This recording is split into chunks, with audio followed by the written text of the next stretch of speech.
আজ আপনাদের সাথে লন্ডন স্টুডিও থেকে আছি মানসী বড়ুয়া, আর ঢাকায় আমার সাথে থাকছেন আকবর হোসেন। এই মুহূর্তের গুরুত্বপূর্ণ সব আপডেট নিয়ে শুরু করছি আজকের আন্তর্জাতিক সংবাদ। শুরুতেই থাকছে, আমেরিকার সাথে ইরান কোনো সমঝোতা করবে না, জানালেন সুপ্রিম ন্যাশনাল সিকিউরিটি কাউন্সিলের সেক্রেটারি আলী লারিজানি। এরপর থাকছে, দোহা, বাহরাইন এবং দুবাইতে বিস্ফোরণের শব্দ, লড়াই শুরু করেছে হিজবুল্লাহ।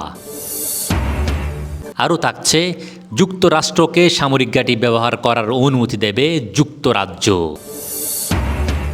এতক্ষণ শুনছিলেন সংবাদ শিরোনাম, এবার বিস্তারিত শুরু করার আগে একটি ছোট্ট অনুরোধ, ভিডিওটি ভালো লাগলে একটি লাইক দিন, ফলো এবং সাবস্ক্রাইব করুন এবং কমেন্ট করে জানিয়ে দিন আপনি কোন জেলা বা কোন স্থান থেকে আমাদের দেখছেন ও শুনছেন। আমেরিকার সাথে ইরান কোনো সমঝোতা করবে না। ইরান যুক্তরাষ্ট্রের সাথে কোনো নেগোসিয়েশন বা সমঝোতা করবে না বলে জানিয়েছেন সুপ্রিম ন্যাশনাল সিকিউরিটি কাউন্সিলের সেক্রেটারি আলী লারিজানি। সামাজিক যোগাযোগ মাধ্যম এক্সে এক পোস্টে এই প্রতিক্রিয়া জানিয়েছেন তিনি।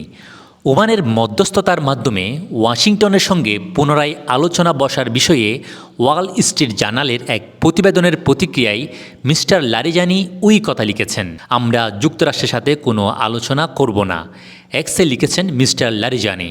এর আগে যুক্তরাষ্ট্রের প্রেসিডেন্ট ডোনাল্ড ট্রাম্প দ্য আটলান্টিককে জানিয়েছেন তেহরান আলোচনায় ফেরার ইঙ্গিত দিয়েছে। ট্রাম্প বলেন, তারা কথা বলতে চায় এবং আমি কথা বলার জন্য রাজি আছি, তাই আমি তাদের সাথে কথা বলবো, তাদের এটা আগেই করা উচিত ছিল।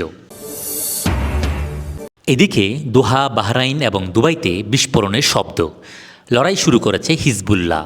কাতারের রাজধানী দোহায় বিস্ফোরণের শব্দ শোনা গেছে।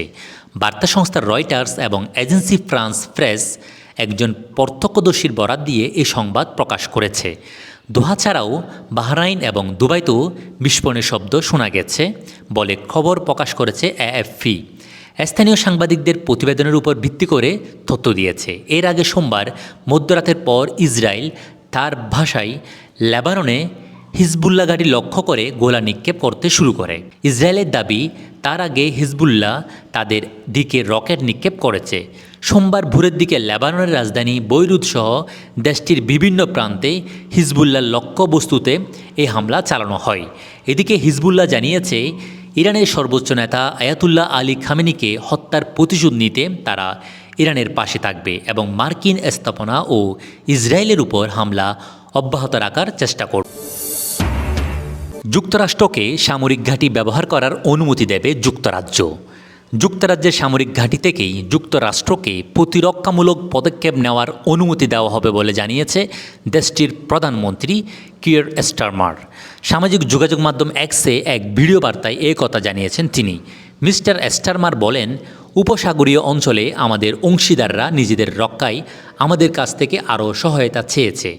সমন্বিত প্রতিরক্ষামূলক অভিযানের অংশ হিসেবে আমাদের ব্রিটিশ যুদ্ধবিমান আকাশে রয়েছে, যেগুলো ইতোমধ্যেই সফলভাবে ইরানের হামলা প্রতিহত করছে।